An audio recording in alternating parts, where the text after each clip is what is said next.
whakatakatahau ki te tonga, kia mā kina ki uta, kia mā taratara ki tai, he hi aka ana, te atakura, he tio, he huka, he hauhu, ti hei Māori ora. Okay, any apologies? No apologies. Okay, so we're still waiting for Councillor Ropata in that case. I see you online, Councillor Kirk-Bernard. Conflicts of interest. Any conflicts of interest? No? No conflicts of interest. Okay, let's move straight into public participation. Morning, Pat. I see you online. You've got 5. You're here to talk to agenda item number 6, which is the update on the plan change to implement the MPS to freshwater management. You've got 5 minutes, and there'll be a bell at 4, and then we'll turn to councillors and see if they've got any questions. Morena and tēnā koutou, Chair and councillors. My name is Pat Van Berkel. I live in Upper Hutt. I was a community member of the Te Whanganui Tara Whaitua Committee for its 3-year duration. As Chair has mentioned, I wanted to talk about item 6. This is about the update on NPS-FM changes. Hayley Voisich's paper is clearly written and gives us the news, the good news and unfortunately the bad news. On the good news front, I'm pleased to read in clause 8 that the work on Plan Change 1 can continue. That implements many of the water quality recommendations of the Whaitua Implementation Plan, or WIP. So it is a relief that these recommendations can progress, as PC1 has now reached the hearings stage. And indeed, I'm providing oral submissions to those hearings. However, clause 29 is the bad news, and it states that there is a halt on notification of Plan Change 2, which, amongst other things, will implement changes to water allocation and use in the Te Whanganui Tara Whaitua. And for example, recommendation 83, quite a crucial one, was to increase the allowable minimum flow of Te Awa Kairangi at the Kaitoki water take from the current 600 litres per second to about 1,700 litres per second. And this is close to the natural mean annual flow. And it means that the river ecosystem can be in a healthy state most of the year. So by extraordinary coincidence, the need for a healthy river was brought home last month when the Wellington Rafting Company was rafting down the river and saw a whio, the first time in many, many decades. And there is no doubt about the sighting. It was recorded on video, and we know that the nearby Staglands still has their complement of 2 whio. And whio need rapidly flowing water, and we need, therefore, the river flow to be restored. And not just for whio, there's many benefits: more water at the downstream swimming holes, more days that rafting and kayaking take place, improved ecosystem for the fish and invertebrates, and the flushing of toxic algae. But what to do about this? The halt on water regulation changes. My question to Greater Wellington is, how can the pause in notification, that's through to about the end of the next year, how can this pause be best used? Can design work and policy development still occur? We know that infrastructure will need expanding and modernising, and we know that housing development will require water supply, and hence the new reservoirs will be needed. Consents for water supply are expiring in the next decade in Wellington and the Wairarapa. Consents for wastewater and stormwater are in the process of being renewed by Wellington Water. With all the work that has been completed by the Whaitua committees, the community's wishes have been clearly expressed. How will Greater Wellington put our wishes into effect in this changed environment? In clause 37, Council expresses its commitment to ongoing non-regulatory work. And indeed, many of the recommendations in the whip are non-regulatory, and I applaud the Council's clear intent to implement them. We now need from Council a paper that explains how the regulatory recommendations are to be implemented in the new environment. How can implementations be framed to be appealing to the government? Thank you.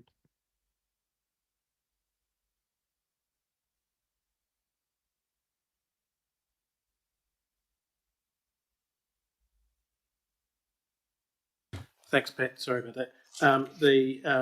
The issues, you're all conscious of the issues that the issue that Pat's raising. We've basically had a halt on any other plan changes. We sort of escaped out the barn door with plan change 1, and that's currently going through the hearing process.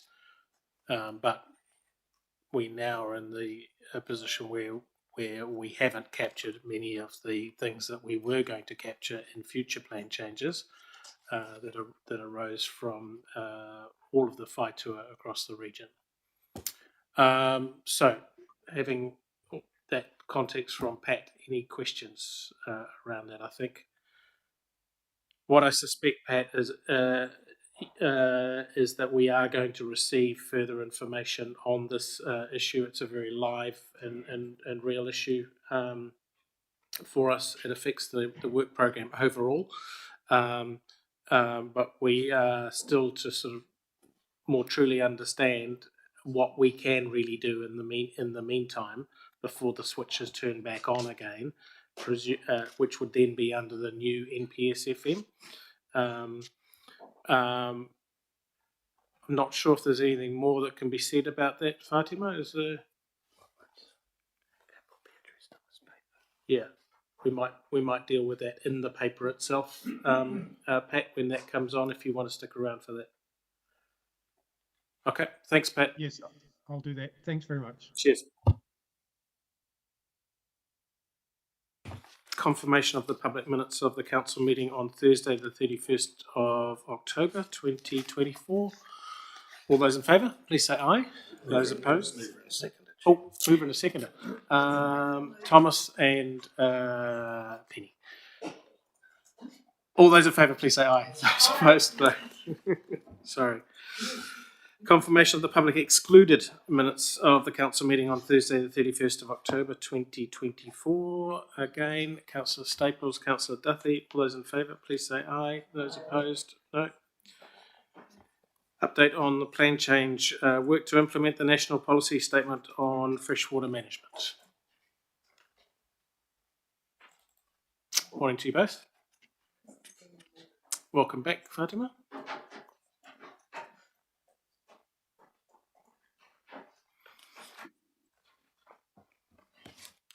Morena koutou. Thank you, Mr. Van Berkel, for your endorsement of our work continuing. It was really good to hear that.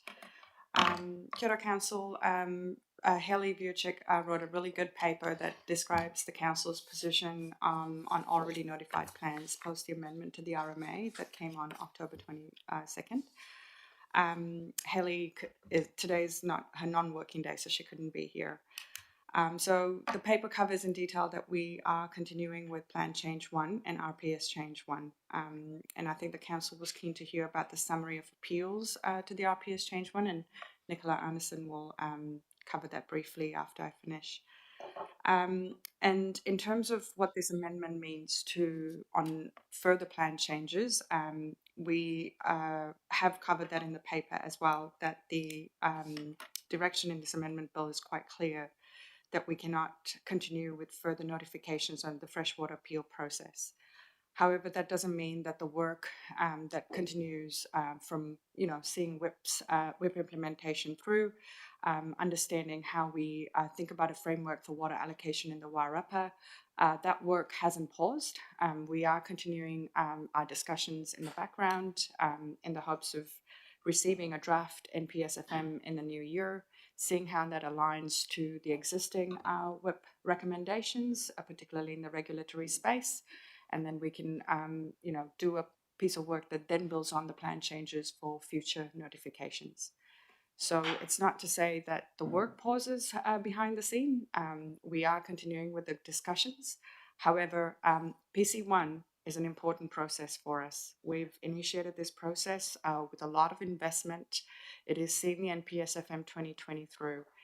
And it will be quite a challenging process for us over the next year as we try to reconcile PC1 with potentially an NPS that might look a little bit different to the NPSFM 2020. But we've been here before. We have had national direction notified during our existing plan change processes, and we've been able to pivot and been able to accommodate and make those changes during those processes. We've got a fantastic panel that's well set up to support us on this as well. And we've got officers and our technical advisors ready to support us on this as well. So just wanted to give you that assurance. And maybe we'll just cover briefly what the RPS appeals look like. So kia ora everyone. Just a little update on the RPS appeals. So we received 14 appeals and they were all on the Schedule 1 process, so not on the freshwater process, from a mix of TAs, industry developers, infrastructure providers, advocacy groups. The main topics that were appealed were climate change, hazards, urban development and transport, and Indigenous biodiversity. Without going into too much of the detail, I guess the main point is that the issues that were raised were nothing new. It was things that were raised through submissions and discussed through the hearing process, probably mainly around the practicality and feasibility, implementation timeframes, just operational resourcing constraints, things like that. So open to any questions or comments? Can I just ask, in relation to the RPS, is the next stage a sort of mediated process to try and find accommodations, or? Yeah, we've already had some discussions with, for example, the TAs of what they're wanting to do. They're wanting to get together as a group and start having some conversations and mediation and things like that. So yeah, just trying to have a few relationship conversations with people prior to that at the moment. Okay, Councillor Staples. Thank you. My question is around the work that's going on in the background, which is great that everything hasn't just stalled and sort of been put in the too hard basket. But what if the conversations we're having are actually stymied, I guess, by the new MPS? So, for instance, around water allocation in Wairarapa, and we're going down a path and we're having conversations, and then it's more than a pivot. How do we handle that? Thank you, Councillor Staples. So in terms of water allocation, we've actually got a sunset clause in our existing plan that actually needs to be addressed. This is coming to expiry in 2029. And we do have to consider a framework for thinking about further consenting in the Wairarapa. So regardless of a new NPSFM being introduced, we need to have a consideration and a framework for water allocation for the Wairarapa. So those are the first conversations we're starting, particularly with the Water Resilience Group, with our federated farmers and other water user groups in the Wairarapa. So just starting to initiate those conversations. Councillor Lee, Councillor Duthie, and Councillor Nash. Thank you, Mr. Chair. I guess there are no real surprises of what's happened, but just regarding the 14 appeals, would it be safe to say that most of them won't see the light of day of a court, and most of them can be dealt with by way of negotiation, mediation, or arbitration? You can't answer that question. That would be our hope. Yeah, that would invite speculation. I mean, there's a lot of work to do to get to that point, Councillor Lee. Can I just add that we've got a very good track record of working very collegially and hard with appellants. It doesn't mean that all the issues are resolved, but I'm extremely confident that our history in this space has put us in a good place to actually have those conversations. But it really obviously depends on how everyone comes to those mediations and the outcomes they're looking for. So 14 appeals on an RPS change is not outlandish, and the fact of the matter is, as Nicola said, most, if not all, of the issues are well known to us. They're not surprising, and that's the key thing in any appeal process, really. So, but we will mediate, and we'll be focused on getting a resolution where we can. Okay, Councillor Duthie. Thank you. I've got two questions. First one's more general about the legislative changes. Strikes me that the government in amending the Act could have neutralised RPS Change 1 and PC 1 and didn't. So it prevents notification of new ones, but it didn't actually stop what we're currently doing. On the other hand, what we're doing in those plans doesn't meet everyone's approval and may be a target for reform or clauses in the new NPS, for example, that might force us to change. Have we had any direct feedback on what we're doing through the RPS or PC1 from ministers or ministries as to political discomfort with that?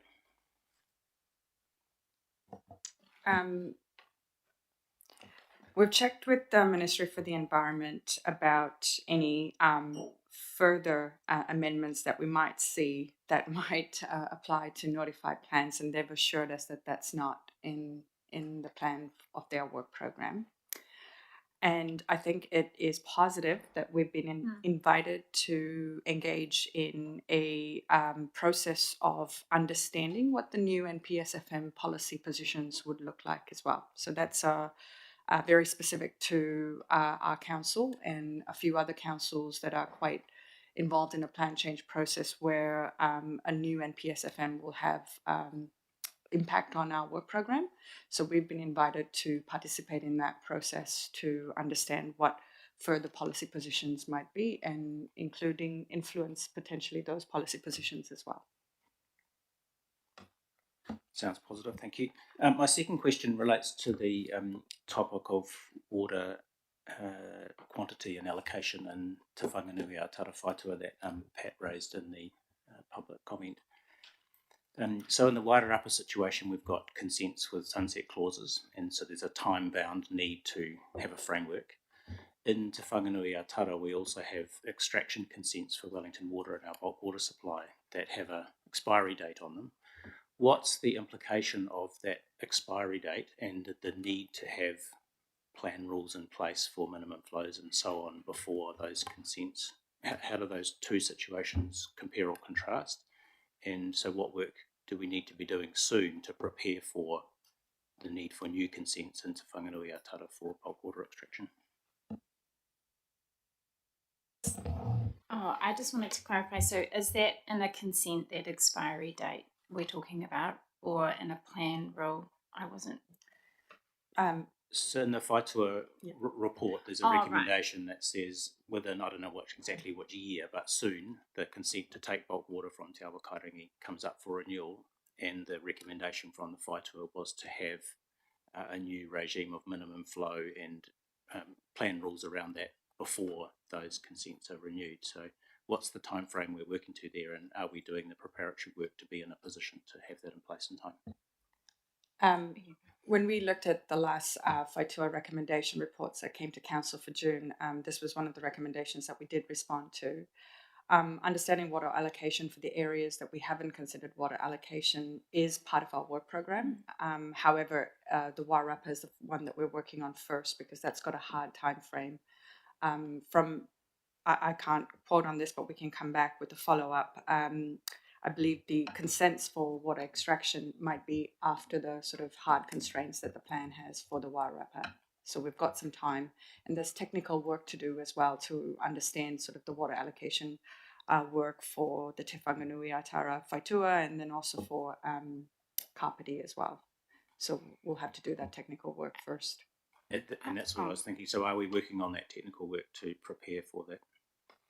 At the moment, I can maybe add a little bit of context. So the sunset clause is obviously a real immediate thing that might need to be ring fenced to fix to mean that it doesn't take the period of time that ends up being too long for it to get going for that. But what the team is doing at the moment is just kind of coming up with what are the high level issues across the whole region, including some of the other whaituas as well as the Romahanga. So they're looking at what are the big issues, what are the big consents, what are the big things coming out of the whips, and then what we're doing is trying to just start to slowly work with different parties and look at scoping that out together and getting their feedback on what the issues are.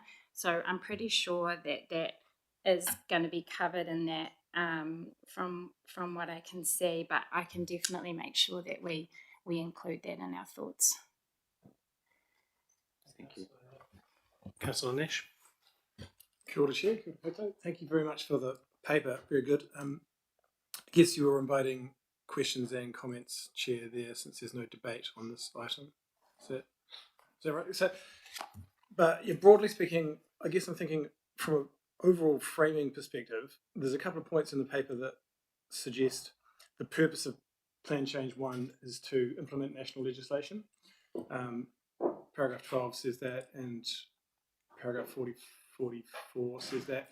I guess I'm thinking this is quite important because to me, that's true technically, but to me, the purpose of the plan change is to protect our fresh water, to protect our biodiversity, to protect the health of our environment. And I think it's quite important to frame the sort of rationale and the raison d'etre of our plan change work in the kind of values that we want to preserve and protect and promote. Because if we primarily frame it in terms of just the kind of legalistic implementation of legislation, then we open ourselves up to we open ourselves up further to just getting battered around by legislative change. So I wondered whether you could comment on how you're seeing it in the environment group in terms of is Plan Change 1 primarily seen as a implementation of legislation from government, or is it more seen as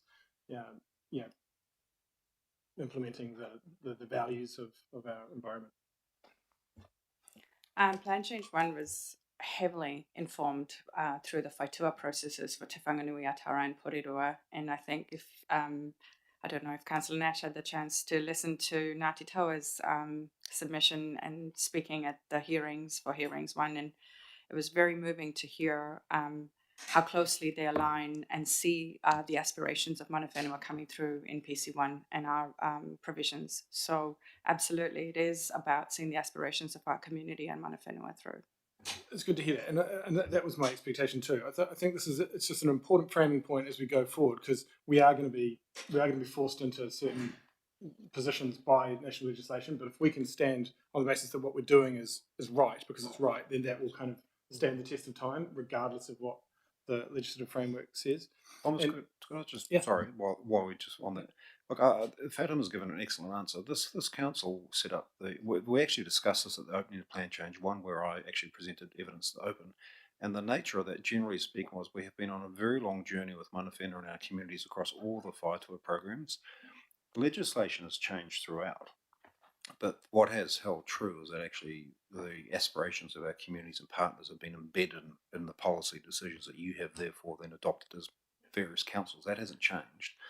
But the paper does quite rightly point out that the national legislation, if it changes profoundly, will have an impact on decisions we can make going forward. So there's aspiration is not lost, but there's also a hard dose of reality what might happen.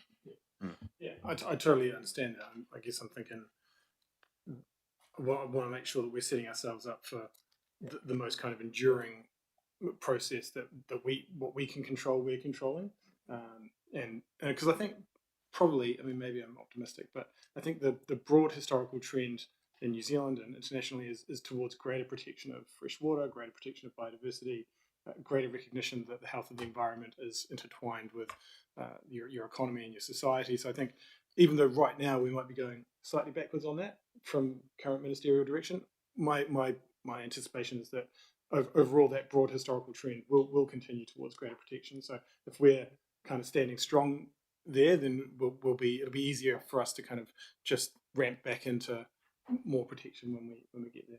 And just lastly, I think the section on implications for Māori is really well written, and some bold statements in there, which I would commend the authors of the paper for saying. Yeah. So thanks. Councillor Connolly. Kia ora. Thank you for this paper. Two questions from me. The first one, I guess, follows on from the question / comment that Councillor Duthie was making around the submissions. So, can you explain to me what the process and kind of expected timeline is for resolving those submissions on the RPS? I guess my framing is, if there's sort of mediation process that is expected to happen now, if some of the submitters are kind of holding out for the new freshwater legislation, they're not really going to be incentivised to actually resolve their submissions through mediation. And does that kind of challenge the whole mediation process if we've got kind of holdouts? My next question is around the water quantity aspects of the whaitua, for particularly Te Whanganui Atara. So Wellington Water is very aware of the fact that they're expecting their take from Te Awa Kairangi to be reduced at a future period in time, and they've already done the sort of planning for that. I guess just further to Pat's thinking, like, are there other levers, if we can't implement Plan Change 2, are there other levers we can pull as managers or co-owners of Wellington Water to ensure compliance with a reduced water take? Is there more than one way to skin a cat around this, given they're already planning for it, they're already expecting it, and they're already looking at, the capacity of Te Marua to treat more and et cetera, et cetera. To answer your first question on the appeals that have been, we don't have any on the freshwater provisions. So those were probably the ones that would have been directly affected by a new NPSFM.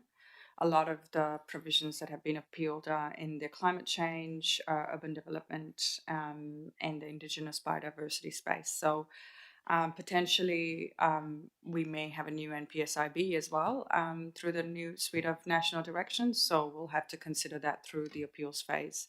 But the freshwater planning instrument appeals closed on the 25th of October, and we didn't receive any. So I think in that way we could mediate. In terms of timeframes for mediation, to be honest, Councillor Connolly, these do take some time. There are some court-determined processes of when you get hearing dates and so on. But as Nicola indicated, our preference is first to meet with the appellants to have a discussion and see what we can mediate on. The answer to your second question, one thing I do want to remind us all is that we have been indicated that we will have a new NPS FM by mid next year. And after that, we can have freshwater plan change notifications. So it's only 6 months from now. It's not to say that, this is a pause that's on for a very long time. We're really looking at a pretty shorter time frame of where we are not allowed to notify, but work can still happen. And the work that Wellington Water is doing to think about other alternatives are because of the whaitua processes and us working with them to look at that. So it's that engagement on the background that is keeping on going in terms of looking at other options as well. But as Nicola said, we are looking at each of our whaitua processes, understanding what's the regulatory work that needs to happen in that area, and therefore what is the pre-work that we need to do. So we're doing a bit of work around that at the moment as well. Councillor Saw. Thank you. Thank you for this paper and for the, I guess, pulling it all together of one direction that we were going in and how we're going to have to cut our cloth differently. My interest is around paragraphs 37 to 39, and it sort of picks up on some of the points made by the previous councillors. And in paragraph 39, you say that Greater Wellington, essentially that we're still committed to non-regulatory work to achieve the aspirations, some of which Councillor Nash has sort of framed as our first principles around freshwater. Will we be able to see as councillors what the non-regulatory program is going to look like and what some of the challenges and the opportunities might be? Because we will have this legislative change, but there is still an intention and a commitment there to improve our freshwater catchments. How will we do that? Is that somewhere where we're able to exercise a little bit more action to achieve our values and aspirations, particularly ones from our community and mana whenua? Thank you, Councillor Saw. Yes, you do have visibility of it. We have a 6-monthly reporting across our Whaitua implementation programs and the recommendations across those coming to Council. The last one came in November, I believe. So they did go by recommendation and indicating what the Council is doing and what work is happening against each recommendation. Do you think that with the changes that are coming from the legislative place that there needs to be, I suppose, a bit more urgency or activity in that area?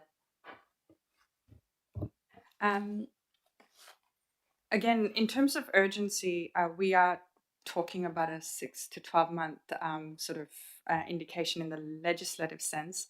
However, we've always had a focus on the non-regulatory work program. I mean, our delivery operations team, the setup of the catchment team really is about promoting the non-regulatory implementation, because that's sort of what really helps us to make sure the regulatory levers are working or minimized as well.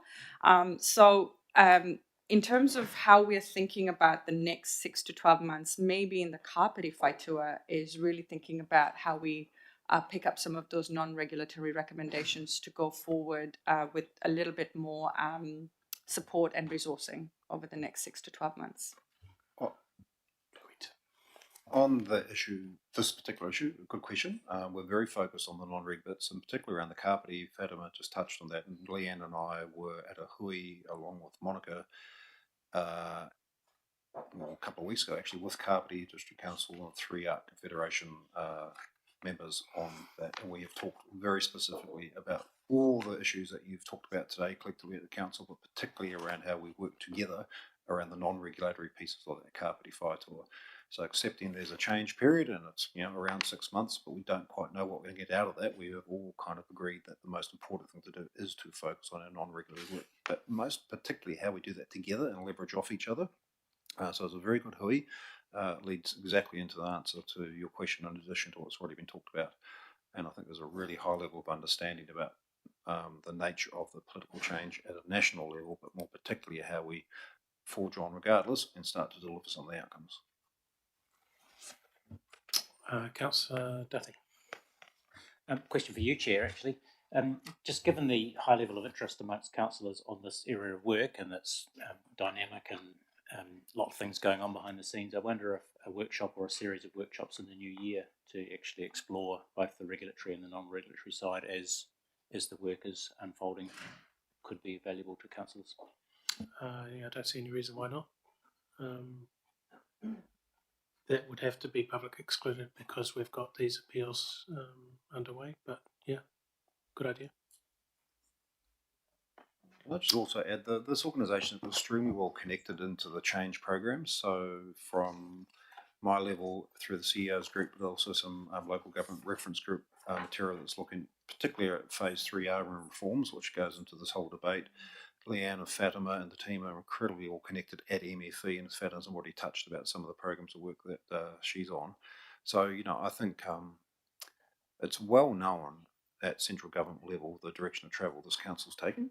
It's understood and it hasn't been pushed back on, but there is change coming, and I'm very confident that connections we have into the ministries is going to allow us to manage as best as we possibly can, given we don't have ultimate control over it. So I think it's an important point to raise in the general conversation you have. We are not out on a limb waiting to be given something that we can't handle. We're right in the mix of the machine, figuring out how to make it work. Okay, I don't think we need a resolution on that though, Councillor Duthie. We can just action that. Okay, so that was for information. Thank you very much. For decision is paper number 7, which is the adoption of standing orders. Elizabeth and Francis, in your hands for this paper. Kia ora, councillors, thank you. There have been no updates to this since the report that's in your agenda. The most significant change that we've incorporated into these updated standing orders relates to the ability to hold a meeting immediately following the triennial elections and the changes around that. So I will hand over to Francis to talk to you about that. Thank you, Elizabeth. Obviously, next year's election year, councillors, if you didn't know. There's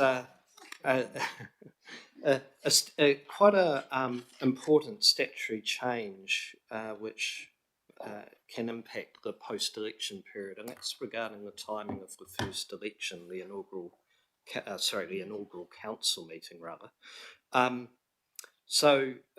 This change will apply for next year's election, and it means that in the event that there is a electoral petition seeking a recount with regard to any constituency's final results, the first meeting cannot be held until the outcome of that recount petition is known. The rationale for that is that all councillors who are finally determined as elected need to be involved in those key initial decisions of a council, whether it be the election of the chair or deputy chair or the formation of the governance arrangements.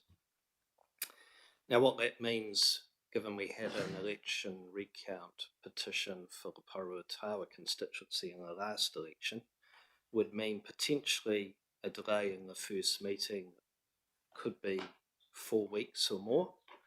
In the 22 occasion, the High Court issued its judgment on the 22nd of November, whereas we had our inaugural meeting on the 31st of October. So it's just signalling that potentially in the event of a recount petition, there could be a delay for that first meeting. However, the Chief Executive can convene an urgent meeting to deal with any urgent business that must be dealt with by the Council. However, at that meeting, the Council cannot elect its chair or deputy chair. So I just thought this was a useful opportunity to alert you to that change, a statutory change which we've reflected in standing orders.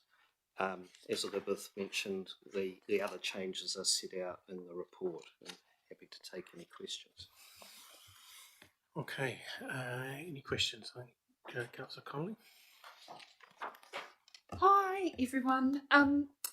So my comment was not around the provisions for the first meeting of the triennium. I'm really happy with that. I guess my concern was around paragraph 17, the update to make it easier for both members and the public to address meetings in Te Reo Māori or New Zealand Sign Language. Now, I am super on board with the outcomes that you're trying to achieve here. I guess I do just have some concerns from a practical perspective, in that what I understand you've tried to do is say notice is no longer required, but if a member of the public does come and present to us in New Zealand Sign Language, how we might deal with that was to have a written translation provided at some time later. Is that what you're proposing? I guess that doesn't put that participant on the same standing as someone else who comes, because we're not able to ask them questions and we're not able to engage. And so I guess my feeling is, if we're going to say that notice is no longer required so that we can kind of get our ducks in a row, that we actually need to have people that can help translate Te Reo Māori or sign language in real time to be able to allow for those conversations to happen authentically. Through the chair, yes, our approach is a practical one and intended to make more meetings more accessible. So in the current standing orders, there's a requirement, I think, to give 2 or 3 days notice. Now, we've checked with translation companies, and in reality, they said it's almost impossible for them with 2 or 3 days notice to actually provide somebody who could come and attend a meeting. They're booked generally months in advance. So so that's a practical consideration. So we decided it would be we recommend it's appropriate to take the notice period out. If a person were to attend in sign language or speak in Te Reo, obviously now we have, if it's a public meeting held in this chamber, we have the live stream which is recorded. So post the event, there'll be the ability to interrogate that live stream and arrange for a translation to be made, and if necessary to follow up with the individual if there was anything that the council needed. This is, I guess we've looked at it from a practical lens, given the inability in all likelihood to actually get a translator in the room at the time of the meeting itself. That's what I kind of expected, and I'm not being critical for the sake of being critical. It does, if a member of the public does come to appear before us in relation to a decision that's been made that meeting, they will be at a disadvantage because we won't be able to ask them questions in real time, and we will have to make the decision. But I take your point that giving 2 days notice doesn't necessarily resolve that issue anyway. I guess just making the point that we need to be moving to a place where we can have accessibility for all members of the public and allow them to participate in whatever language they feel most comfortable. Okay, so we don't really have a resolution. Yeah, I think something for us to keep an eye on. I think we all get your point, Ross. It's a little bit clunky, but it's a little bit clunky either way. So let's keep an eye on it. Councillor Staples. It's not really a question, so I'll wait for debate. Okay. Any other questions? Councillor Duthie. Thank you. Just quickly on Councillor Connolly's point, I wonder if there might be some technological solutions that can help us in the meantime, like live captioning. It's possible to capture conversation in real time, like a question, and have text appear on the screen as to what is being said to assist in the situation, but it's beyond my expertise. My question relates to hearings and deliberations. So my understanding is that standing orders prevents online participation in a hearing process. And then I'm not sure if it's in standing orders, but our practice has been that if one is not participant in a hearings process, then they can't take part in the deliberations. So first question is, what's the rationale for not being able to participate in hearings online, whereas in other meetings you can? And then is it explicit in standing orders that if you're not part of a hearing that you cannot be part of the deliberations? How does that all work, please? Through the chair. Deliberations are part of a hearing, so it's part of a public process. So, there's a number of elements to that. This is really in the hands of the councillors themselves as to how they wish to conduct those hearings, but traditionally the councillors have been fairly strongly of the view that you should be physically present at a hearing so that you are able to fully participate in the dialogue and to listen to those who attend physically to speak to their submissions. I think traditionally councillors have seen that as a sort of respectful approach for the effort that submitters take to come in.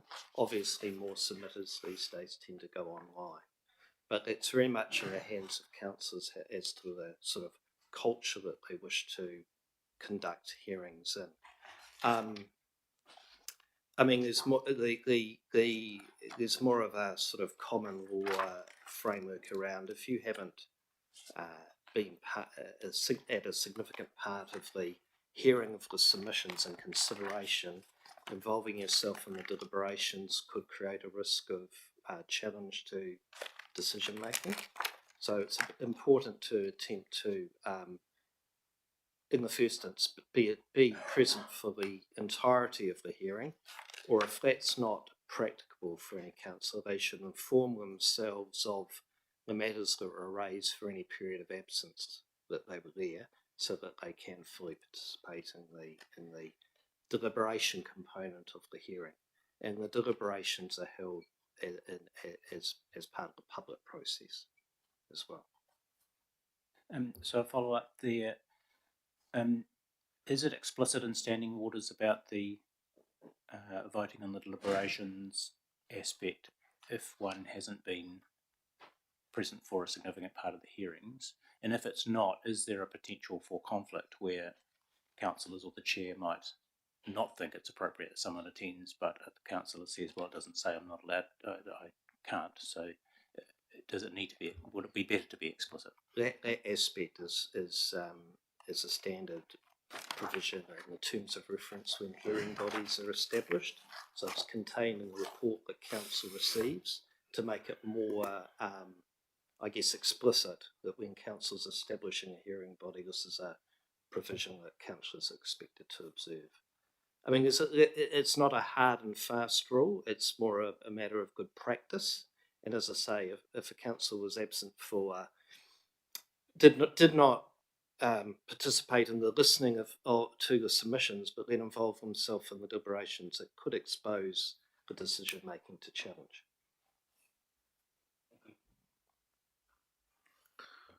Okay. Any further questions? Mover and a seconder. Councillor Laban and Councillor Staples. Do you wish to speak to the paper? Councillor Staples. Just a brief thing. Thank you. Having sat round tables for a long time, I think our standing orders are pretty solid. They've worked well. I totally agree with Councillor Connolly's sentiments, but one thing I would say at the moment is that the majority of people know that the majority of people do not speak Te Reo or New Zealand Sign Language, and there is the opportunity for them to bring their own interpreters. I'm not saying that that's ideal, that we can't supply one, but I think if I was a person using sign language and I had something really important I wanted to say, I'd bring a family member or someone like that to support me. Just my thoughts. But other than that, thank you to Democratic Services for a good job. Excellent. Thank you. Yeah, I'll support that as well. I noticed, Francis Elizabeth, that you took up half the agenda in terms of volume. So we're halfway through the meeting now. But yeah, only testament to the fact that this is a process that requires diligence to go through, which I know that both of you excel in. So we're in good hands. All those in favour, please say aye. Those opposed, no. Paper passed. Thank you very much. Let's move on to paper 8, which is, I think, Francis, you again, the patron of the Wellington Tramway Museum Incorporated. Councillors, I bring this paper to you today. It's a somewhat unusual paper because it's the first time, certainly in my recollection, that the council has been asked to consider an appointment for one of its position holders to become a patron. And we've brought it to you because it's really a matter for the council as a whole to consider whether it's appropriate for any patronage request to be accepted or declined, and in the context of your consideration to consider whether in this particular case it would compromise the ability of the proposed appointee, who's the council chair, to fulfil their obligations fully as council chair. Would it mean they would have to step aside at any point in the future if matters relating to the organisation were to arise? I think as a matter of good practice, it would be best to avoid appointments that could progressively compromise any position holder to participate in in decision making around the governance table. So ultimately, this is a matter for you to determine, and happy to take any questions. The only thing to add, which I hope is clear in the paper, is that this is a patronage that is tied to the chair of the regional council, so it will carry on into the future. And what the Wellington Tramway Museum have done is replaced the mayor of Wellington, and it's inserted the chair of the regional council.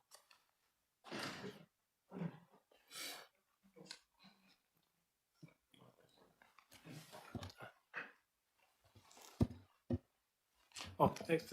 Is there, like, in terms of reference or a letter or any explanation of what the patron involves, what the patronage would involve?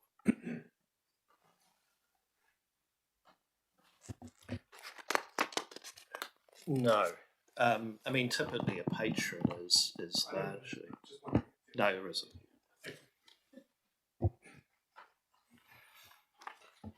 I note it is primarily a ceremonial role, so I do wonder what wardrobe might be required. More seriously, I guess my mind did go to potential conflict of interest problems, especially since this particular organisation is located in a regional park, and we could not, but there could be a need for it to move or something like that. And I think of a parallel example where there was quite a level of tension with the equestrian group at that same park, and if we had a councillor as patron of that group, that may have been a difficult conflict of interest. So I don't think in this case there's any, I don't have a concern, but I think it is, if we were to have patrons of all sorts of things all over the place, it would increasingly start to cause conflicts and crossovers. So it is something to keep an eye on. Cool. I'm not sure what your thoughts are on that, Chair. Councillor Wolf? I don't have a problem with this. Mayors and chairs have been asked to be patrons of organisations from time and going way back. I understand that the potential for conflicts, but ordinarily they can be managed, I think. I just think that we should just move on and approve this from my perspective. Councillor Staples? I'm afraid I'm coming at it from a different perspective, and I do see that it could cause us difficulty with a conflict because of the Queen Elizabeth Park, and that's where they're located. While I agree with Simon that mayors and chairs are asked to be patrons of all sorts of things, this particular piece of land is not straightforward, and I just have a concern that our organisation could end up in a difficult situation that we don't need to be. If they weren't on Queen Elizabeth Park, I might think differently, but I'm not 100% comfortable. If the chair was comfortable that it could be managed, I'm certainly not going to die in a ditch about it, but my preference would be to remain neutral.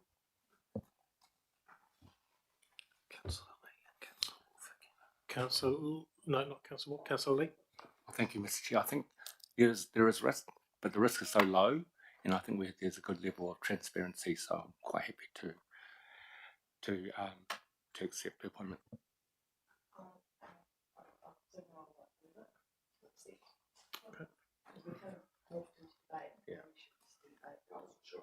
Okay. I've got a mover in Councillor Gaylor and a seconder, Councillor Lee. And just to confirm, it's to accept. And it's to accept.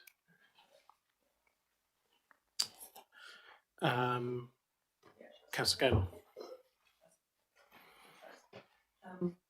Yes, I certainly understand the potential for conflict of interest. I entrust that chairs of our organisation, of all people, would be well versed and pretty upfront about any of that.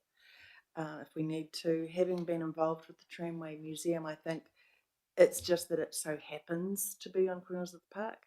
I think it's more about they had felt that there was no connection anymore to the Wellington City Council and that kind of historical role of the Mayor of Wellington being the patron, and they were looking to just look to which organisations actually were more relevant and involved with them, and it's a dual relationship in terms of dual patronage with the Mayor of the Kapiti Coast. I think there's certainly, as mayors tend to do this sort of thing more regularly. So, I think that we'll all pull you up if we think you're, crossing any lines. Or not. Councillor Lee. Thank you, Mr. Chair. I think the risk is very low, and I think there is a level of integrity and transparency. I think probably with this chair that I'm very comfortable. Councillor Wolf. Just me. For me? I'm totally comfortable because one area is governance and one area is operational, and the operational side would decide if there was any issue or any would deal with any potential conflicts. So yeah, I'm very comfortable. Cool. Councillor Nash. Yeah, just I think, well, I'm in favour, but I think it'd be good to get some sort of documentation, given there's no terms of reference or no letter of request or anything like that, just a paper here with saying they passed a resolution at their AGM or whatever. I think we should probably get a piece of paper that says what is the role, what is the terms, what are the conflicts that we need to manage, like Councillor Staples has said around, quotas of pay, etc. Just tighten things up. And just so we've got that. I mean, it doesn't need to be a resolution, but maybe just something that we've got on that. So in the future we know what this is. So you mean the minutes of the AGM? No, but I think we need something more than just the minutes, because it seems to me that the minutes just say we're appointing a patron, but it doesn't say what that involves. Do you have to go and drive the tram every year? Do you get a special hat? All those sorts of things. Cost Does this commit us to light rail because we're a patron of a tramway? I mean, I think the answer is no, but So yeah, so I don't want to necessarily lead to Councillor Gaylor blushing here, but if you think that it's all about tramways and trams, you'd be totally wrong. The last time that Councillor Gaylor and I went to meet with the Tramways Museum, it was about dogging. Just leave that there. At the beach, yeah. So, all those in favour? Oh, Councillor Bassett. Thank you, Mr. Chairman. I personally, when I read this, I said, what is actually the upside? And I really couldn't see a great deal, but I do see potential if this was approved, is that it potentially opens the floodgates for other organisations. And the chairman could be ending up with 20, 30 patrons of organisations.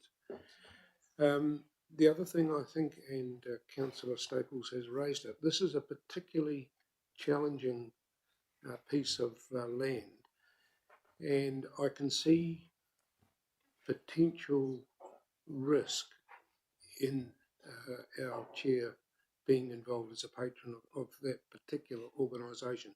So I think for me it's two issues. One, do we accept a policy? Yes, we will consider patrons of organisations, but also we have to look at them individually as to what that risk is around. And I just think we need to think very carefully. Why put ourselves in that position of potential risk?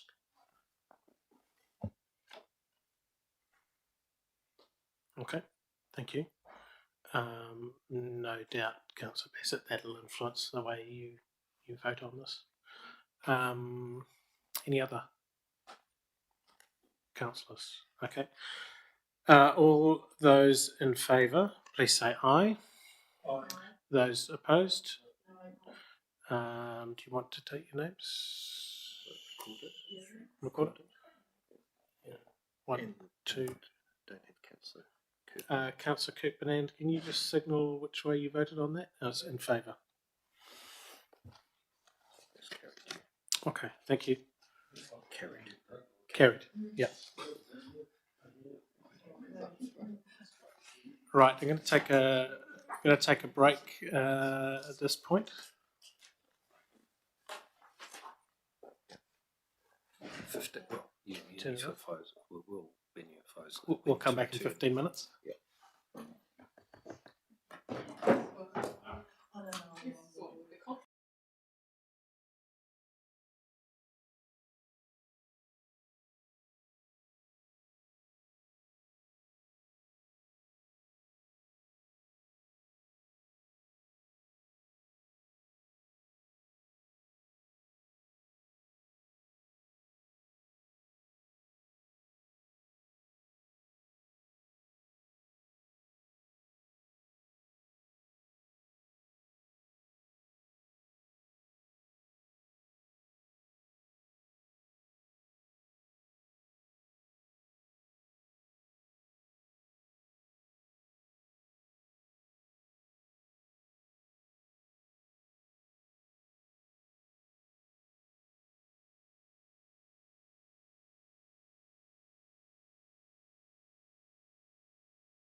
is a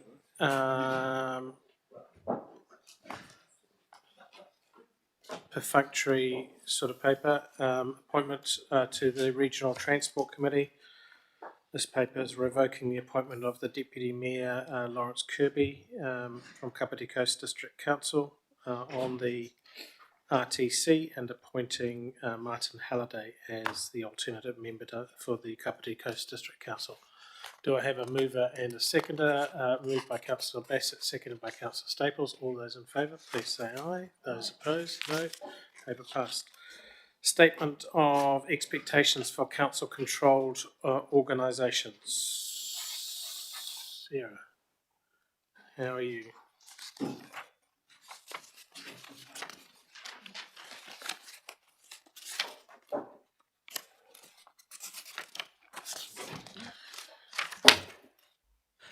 Yeah, through the Chair, the statement of expectations for the CCO 25-26. The purpose of this report is to seek Council approval for the key themes for the statements of expectation for the three entities listed in the paper.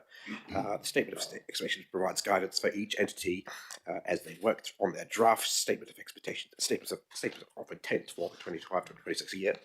And Council's feedback from the workshop of the 12th of November has been incorporated to the themes. And apart from that, there are no additional updates to report. And so we're happy to take questions on that. Okay, thank you. Councillor Kirk-Bernand, can I anticipate a question from you? I think the only comment I make is I support it, and I'd just like to clarify the thing that the statement of expectations and statement of intent are important issues for the public to understand what we're doing with our different council-controlled organisations, and I think that it's precise, outlines the important issues, and I think it's well presented, so thank you.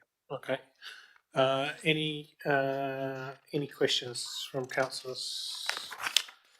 In that case, can I have a mover and a seconder, please? Moved Councillor Gaylor, seconded Councillor Duthie. Do either of you wish to speak to the paper?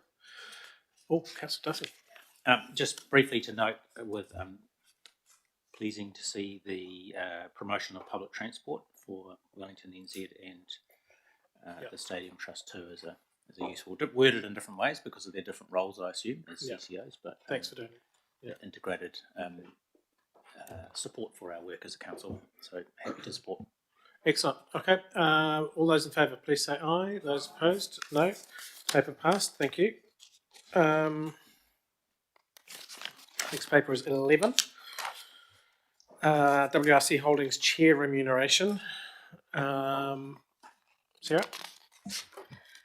Kia ora koutou. So the purpose of this report is to seek Council's agreement to authorise a change in the remuneration of the Chair of Holdings.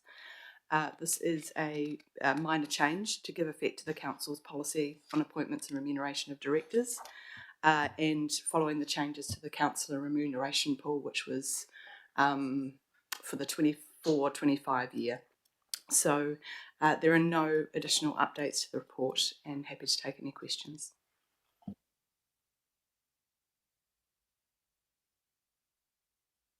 Okay. Councillor Kirk-Bernand, I've been advised that you have a conflict in relation to this particular paper because you are potentially also a beneficiary. So you might just want to stay in the background on this issue and not vote. Any other questions, councillors? No? Okay, do I have a mover and a seconder? No, come on, scrap, outside. Councillor Bassett and Councillor Nash. All those in favour, please say aye. Those opposed, no. Paper carried. Thank you. Can I just say, Mr. Chairman, and while he can't hear me, that I actually think this is a really good decision. And to be honest with you, as being on that board, He's developed very good relationships with the two companies, and I think he's doing a good job. Just want to say that. Yeah, thank you. Very good. Okay, paper 12, Greater Wellington's quarter 1 to 2024-25 summary report. Yep, thank you, Chair. Yes, quarter 1 summary reports. Obviously, a lot of the metrics and the KPIs are in their first quarter, so no great trend data at the moment. But overall, for quarter 1, they're tracking quite similar to as they have in the past, which is pleasing. Some of the highlights have been noted in the document, but I did want to call out in particular the performance of the public transport network, particularly the bus network in the first quarter, which actually has been excellent. It has some of the environmental outcomes that we've put, particularly recloaking Papatūānuku, where there's been a huge number of trees planted in that flagship project for the council. So there's some of the highlights. Also notable in there are some of the changes we're having to make in our first year because of government legislation, particularly in the PT space, but not only that, but also the RM space, and really starting to lean in and be more involved and impacted potentially by the local water done well. So there's a number of significant pieces of legislative changes that are impacting our work programs. You've got a financial update in the next paper. It's also included this, but probably better discussed if you have questions in the next paper around where we are at Q1 financially. And the last thing I wanted to say was that the KPI, CEO's KPIs are a bit different this year. You all signed them off at the conclusion of Ken's CEO committee last time, and they're meant to be a more narrative, informing set of KPIs. There's still a lot of data and metrics behind it, but that's the first time we've presented those to you in a quarterly report context. We've got all the GMs here, and obviously Tyler and the team, and happy to answer any questions. Okay, councillors. Any questions in relation to the first quarter report? Councillor Duthie. I always enjoy reading these. Thank you, Nigel and team. Four things actually, just very briefly. So one of the overall highlights is the positive trends around bus services, so which is both performance and satisfaction. The flip side of that, of course, is we've got challenges in the rail satisfaction and performance sort of space. So it would have been good to acknowledge that in the challenges as the flip side to acknowledging the highlight in the for buses. Second one is I noticed the example of improved outcomes for Te Taiao and the holistic approaches, improving water quality by installing stormwater filtration systems at park and ride. So I've requested a bit more information on that because that sounds fascinating and good vital implementation in practice. Sounds great. Thirdly, there's a KPI around implementing Riverlink in accordance with river resource consent design and agreed construction program, which is quite interesting because there's a lot of shifting sands going on with what might be consented, designed, or agreed to be constructed. But that's more of an interesting note, which we can't influence so much. Very lastly, and perhaps more importantly, the KPI around increasing mode share, which is currently orange at risk. Given the big gulf between where we are at the moment and what our target by 2030, I think it is, I would actually have thought that was off track, not because of our inaction or action, but so this is on page 21 of attachment 1 or page 247 of diligent. I wonder if it's worth being explicit that this is off track and something that is a challenge for us to achieve that strategic transport goal. Sam or Luke or Tyler, can anyone comment on that? Through the chair, I think it's shown as at risk just because it's hasn't increased or decreased. It's just steady. I suppose if it was going down, it could be more in terms of non-achievement, but that was sort of the rationale for why it's shown as a yellow, because the short to medium term trend is just steady. Whereas I would argue that where we've set a target that requires an increase, and quite a steep increase from the status quo, that if we've seen no change over 5 years, then we are not just at risk of not climbing there, but we're off track. We need to actually be making progressive steps there, and we're not, unfortunately, for no fault of the council necessarily. Well, thanks for the feedback on that. As we continue to go through this and continue quarterly reports throughout the year, we can kind of reflect on those sort of comments and bring that into a consideration when we look at it next quarter.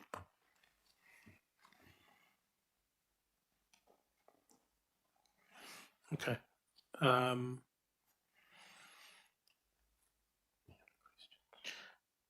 Now, yeah, I want to go to other questions, but I wonder what the process is for amending this if we wanted to amend it. Because you're asking us to accept the report, but if we have changes that we want to make, do we formally have to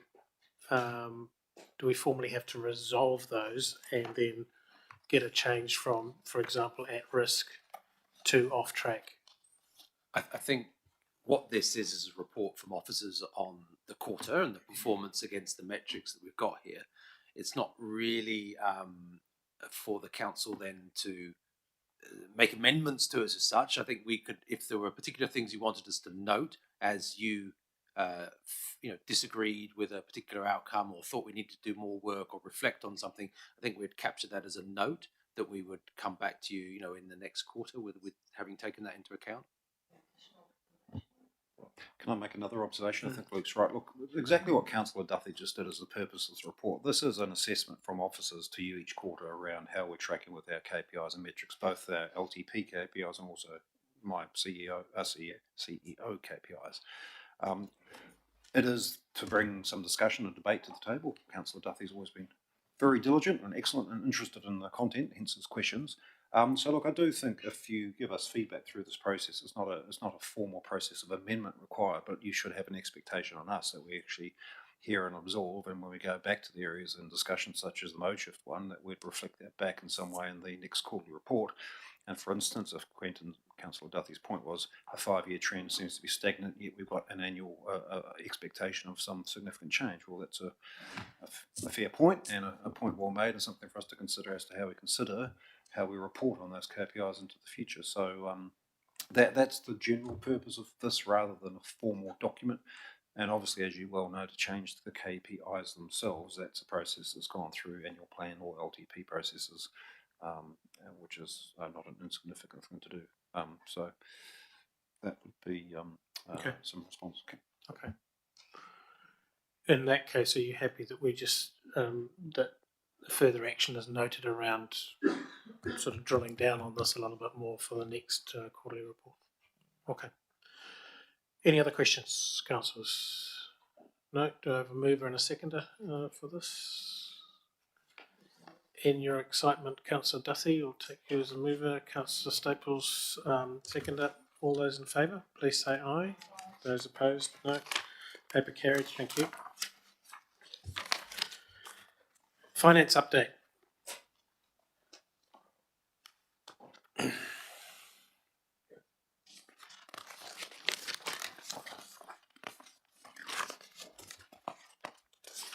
Thank you, Chair, and good morning, councillors. Morning, Ashwin. This paper basically presents the financial results of the council for the period ended October 2024. Similar to previous months, the revenue variance is mainly driven by NLTP funding shortfall on capital projects, Lindrum delays, and fair revenue reduction. The Lindrum procurement timeframes were replanned after the LTP budgets are finalized. So although they are behind budget, there's no change to the overall program delivery. The forecast revenue also reflects a similar trend. Metlink continue to work on reducing their costs to meet their budget. We are monitoring their financial position quite closely, and when we have the next forecast update in Feb, we'll be in a better position to present both the Metlink and the council finances. I'll take the report as read, and I'm happy to take any questions from councillors. Okay, I think it's pretty self-explanatory. Any questions? No. Mover and a seconder. Oh, sorry. Question, Councillor Conley. I'm just interested in the water supply and the comment that we're forecasting $17 million under budget for Timarua and Kaitoki, which seems quite a lot of money, though it does say that that's partially offset. What's the process with an underspend in the water supply money? Do we? Yeah, I mean, obviously we've collected the money from the TAs for a specific reason. Presumably we don't give it back. How do we incorporate that into future programs? Through your chair, we will rebudget it during the end of the year and use it for next year's spend. So just an expense transfer type arrangement. So, but when we go out, when we calculate next year's levy, it will be based on the fact that we've reallocated this money. Yes, so we won't levy again. We'll just look at the overall work program for water and then work out what we need to do. Good. Okay. Any other questions? Mover was Councillor Duthie. Seconder was Councillor. Oh, Chris. Sorry. Thank you. Yes, I just had a question. I know generally when we have a surplus or a shortfall, say as an example, in environment or in transport, then it goes into reserves in that area. When we have such good results for our overall finance benefits because of the way we manage our finances and that, do we hold the surpluses or shortfalls as a reserve against interest costs, or do they get just allocated across the whole portfolio of our work? Your chair, it all comes down to what is it relating to. So for example, if it's a public transport surplus, we will look at using it and holding it for future public transport related costs. If it's to do with the general rate reserve, then again, we will hold it in a general reserve for using in future. But it all comes down to how the council has performed overall at the end of the year. And then as per the latest treasury policy that we updated, I think at the start of the year, that will determine how we treat the surpluses going forward. Okay. Any other questions, Councillor Crick-Bernard? No. Sorry, mover and a seconder. Yeah, nice information. Okay, let's move on. Moved by Councillor Gaylor, seconder for public exclusion.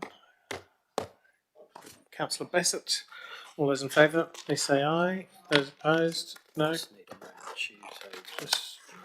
do 5 streets.